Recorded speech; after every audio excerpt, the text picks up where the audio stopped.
네, 안녕하세요. 저는 캐나다 토론토로 워킹 홀리데이를 다녀온 워홀프렌즈 12기 전영태입니다. 제가 캐나다에서 어떤 삶을 살았고 어떻게 지냈는지에 대해 발표를 하고자 이 자리에 섰는데요. 남들과는 조금 다르게 제 진로와 관련했던 저의 워킹 홀리데이 이야기 지금 시작하도록 하겠습니다. 먼저 목차 소개는 제 소개를 하고 그 다음 캐나다에서 처음으로 구한 직장이자 가장 오랜 기간 일을 했던 토론토 블루제이스의 입사 절차와 업무 경험에 대해 말씀을 드리고 두 번째 직장인 유니클로에 대해 이야기를 해보겠습니다. 그 다음으로는 여행은 어디로 다녔는지, 여러분들이 가장 궁금해하실 법한 워홀 이후 제 삶의 변화, 그리고 워홀을 준비하시는 여러분들에게 드리고 싶은 말씀 순으로 오늘 발표를 진행해보도록 하겠습니다. 저는 작년 2022년 1월부터 올해 2023년 1월까지 캐나다 온타리오주 토론토 지역으로 워킹 홀리데이를 다녀왔습니다. 코로나 규제가 풀릴 시기에 갔던지라 제가 원했던 삶을 제대로 살 수 있었는데요. 처음 캐나다에 도착한 후 외국인 친구들을 사귀고자 대형 어학원인 아일락을 약 2개월 정도 다녔습니다. 어학원이 끝나자마자 바로 토론토 블루제이스에서 약 8개월 정도 리테일 세일즈 어소시에이트로 근무를 했습니다.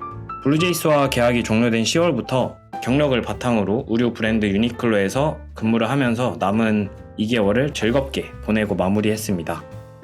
저는 왜 많고 많은 나라 중에 캐나다를 선택을 했는지에 대해 말씀을 드리려고 하는데요. 저는 초등학교 4학년 시기에 캐나다 매니토바주에 위치한 위니펙이라는 도시에 어학연수를 6개월 정도 다녀왔습니다. 당시에 거기서 즐거운 기억들이 가득했고 한국에 돌아와서 학교 생활을 하다 보니까 가끔 캐나다 생활들이 그립더라고요. 그리고 저는 지금 현재 스포츠 산업을 전공을 하고 있어서 그쪽 분야로 진로를 꿈꾸기 때문에 한국 스포츠 산업보다는 더 큰 규모를 가진 캐나다에 가서 경험을 쌓으면 좋겠다는 생각을 했습니다. 그래서 워킹 홀리데이라는 좋은 제도를 활용을 해서 제2의 고향이라고 부르고픈 캐나다로 떠나야겠다는 결심을 했습니다. 워홀을 가야겠다고 결심을 하고 나서 저는 바로 워홀 기간 동안 제가 이루고자 하는 목표를 세웠는데요. 가장 먼저 영어를 사용을 하는 겁니다. 초등학교 때 캐나다를 다녀온 기억이 있어서 외국인들하고 대화를 하는 데는 두려움은 없었고 오히려 그거에 대해 재미를 느끼고 있었기 때문에 좀 더 실용적인 영어들을 배워서 활용해야겠다는 목표를 세웠어요. 그 다음으로는 한국과는 다른 삶을 살자인데요.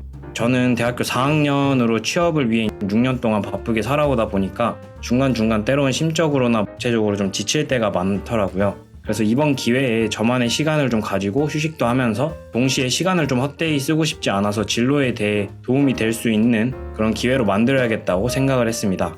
마지막으로는 다양한 스포츠 산업에서의 경험을 쌓자인데요. 앞서 말씀드린 것처럼 저는 스포츠 산업을 전공하고 있고 스포츠 산업은 경험이 중요시 되는 분야이다 보니까 해외에서의 경험은 취업 시장에서 저만의 필살기로 사용할 수 있지 않을까라고 생각을 했습니다.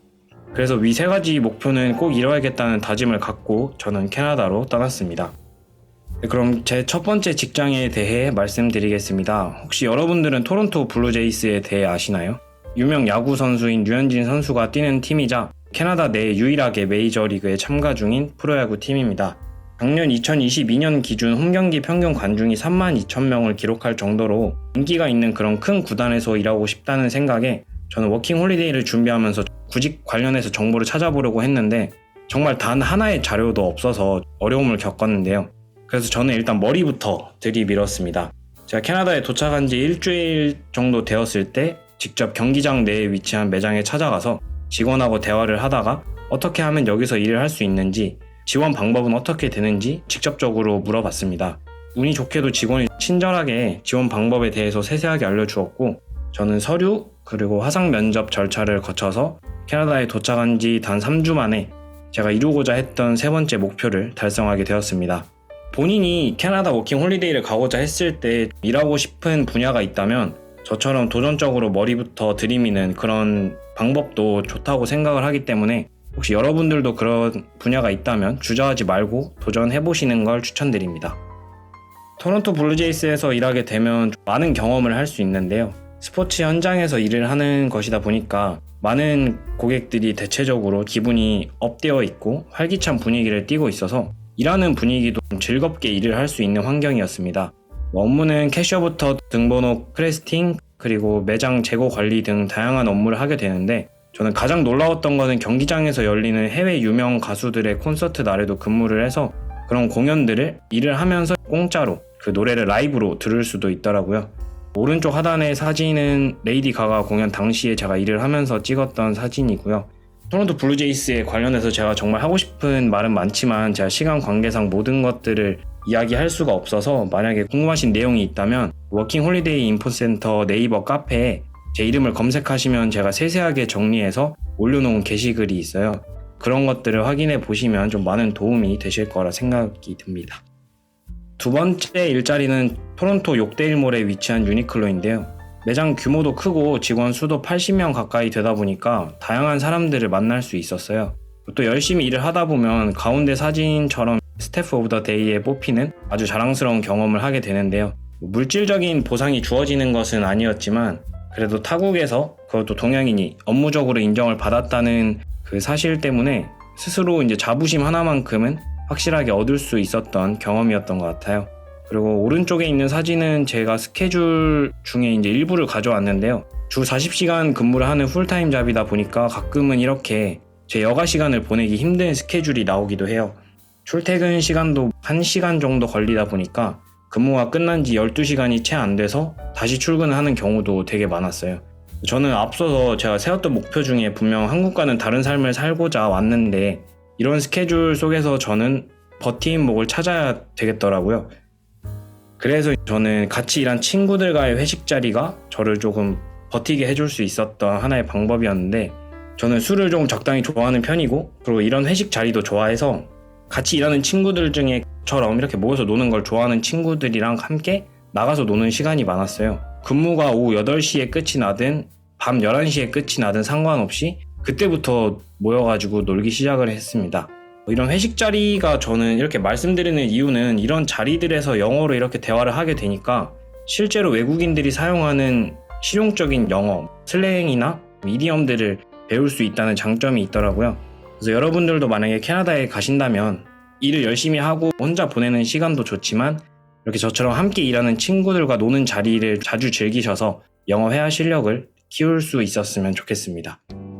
많은 분들이 워킹 홀리데이를 가려고 하면은 나는 여기 가봐야지, 어디 여행 가야지 하고 생각을 하시더라고요.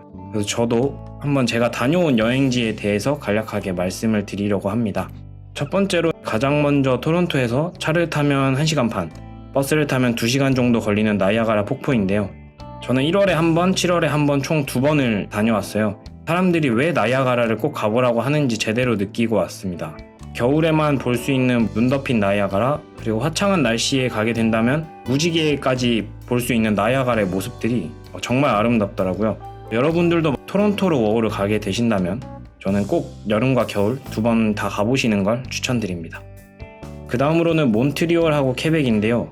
도깨비 드라마 때문에 인기가 많아져서 한국인들이 생각보다 많은 관광지더라고요. 저는 두 곳 합쳐서 3박 4일 일정으로 비행기를 타고 다녀왔습니다. 경비를 말씀드리자면 모든 거 다 합쳐서 약 80만 원 정도 들었던 것 같아요. 저는 운이 좋게도 생일에 맞춰서 일본인 친구들과 함께 여행을 갔기 때문에 저한테 더 기억에 오래 남는 여행이었던 것 같아요.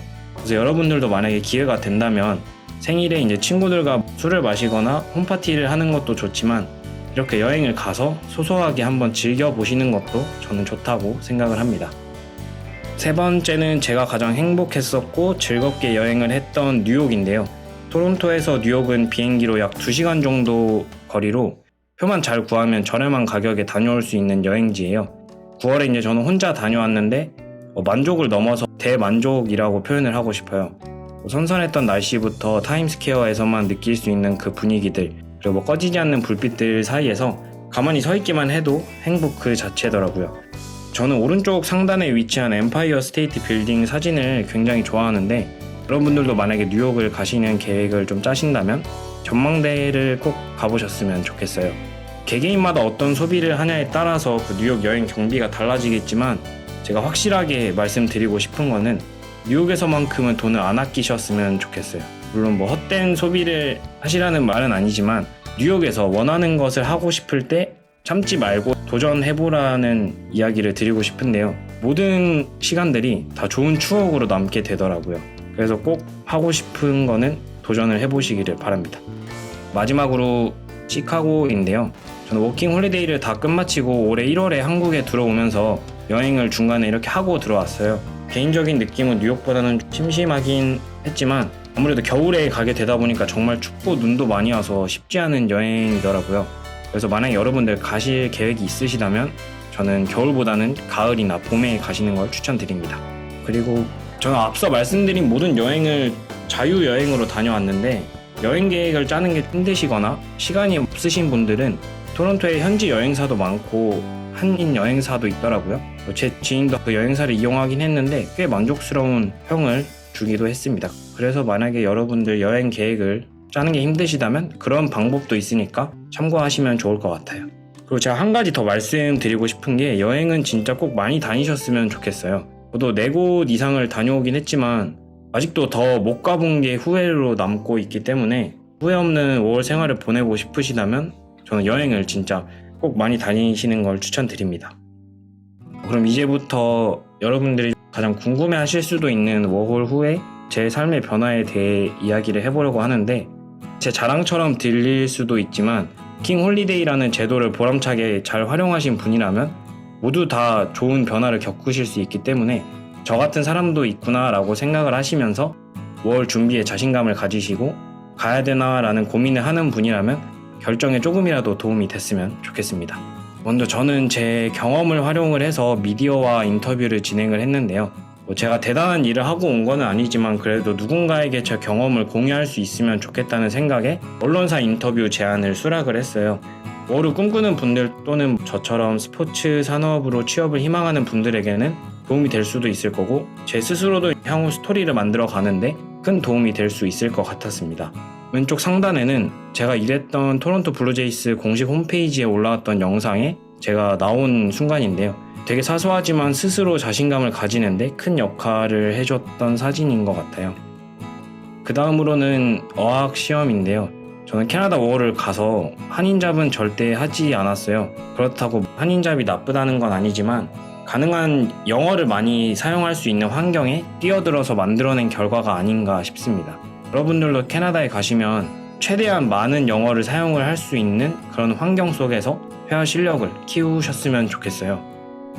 저는 어학시험 결과와 제 경력을 바탕으로 지난 3월에 좋은 기회가 생겨서 대한민국하고 콜롬비아 축구 친선 경기 당시에 콜롬비아 측 팀 연락관으로 활동을 했습니다. 대한축구협회와 콜롬비아 대표팀 사이에서 비공식적으로 통역 역할도 하고 매니저 역할을 수행을 했는데요. 저는 이 모든 것들이 만약 제가 워킹 홀리데이를 다녀오지 않았더라면 정말 꿈도 못 꿀 기회들이었다고 생각을 해요. 그래서 5월을 진짜 가야 되나 고민하시는 분들은 5월을 단순히 1년 헛되이 보내는 게 아닌가 이런 걱정은 마시고 나를 더 성장시킬 수 있는 시간을 보내러 간다 생각하셨으면 좋겠습니다. 제 심적으로는 대표적으로 2가지 변화가 있었는데요. 5월 가기 전에는 무언가에 나서서 도전을 하는 게 정말 쉽지는 않았어요. 그래도 이제 5월 경험을 통해서 좀 자신감을 얻고 이제는 도전해야 될 때 주저하지 않고 도전을 해볼 수 있게 되었습니다. 그리고 꿈에 대한 확신인데요. 캐나다에 거주하면서 가장 저다운 모습이 어떤 건지 고민할 수 있었던 시간도 많았고 확실하게 알게 되었던 것 같아요. 스포츠 현장에 있을 때 제가 가장 행복했고 저 스스로도 웃는 모습이 많았다는 걸 느껴서 저는 꿈에 대한 확신을 갖게 되었습니다. 마지막으로 캐나다 워킹 홀리데이를 준비하시는 분들에게 제가 드리고 싶은 말씀인데요. 많은 분들이 저한테 워킹 홀리데이에 대해 질문을 해주시면 저는 항상 이 말을 하는 것 같아요. 워킹 홀리데이를 통해서 본인이 얻고 싶은 것들을 확실하게 정하고 가셨으면 좋겠어요. 이 목표가 없으면 워킹 홀리데이 기간 동안 정말 많은 생각을 하게 되고 시간을 헛되이 보내는 순간들이 많아지게 되더라고요. 그래서 본인이 어떤 거를 목표로 하는지 이것만큼은 확실하게 정하고 가셨으면 좋겠어요. 그리고 워홀의 369 법칙은 준비하시는 분들이라면 다 한 번씩은 들어보셨을 텐데요. 저는 369보다는 4, 5, 6, 7, 8, 9, 10, 11, 12가 맞는 것 같아요. 생각보다 한국이 그리워질 시기가 정말 많더라고요. 그렇기 때문에 더더욱 여러분들은 만약에 워홀을 가게 되신다면 목표를 뚜렷하게 설정을 하셔서 5월 1년을 좀 유의미하게 보내셨으면 좋겠습니다. 캐나다 5월 관련하셔서 궁금하신 내용이 있으실 때 여기 하단에 인스타그램이나 제 카카오톡으로 연락을 주시면 답변을 드리도록 하겠습니다. 그러면 다들 성공적인 5월이 되시길 바라면서 이상으로 월 프렌즈 12기 전형태 발표를 마치도록 하겠습니다. 감사합니다.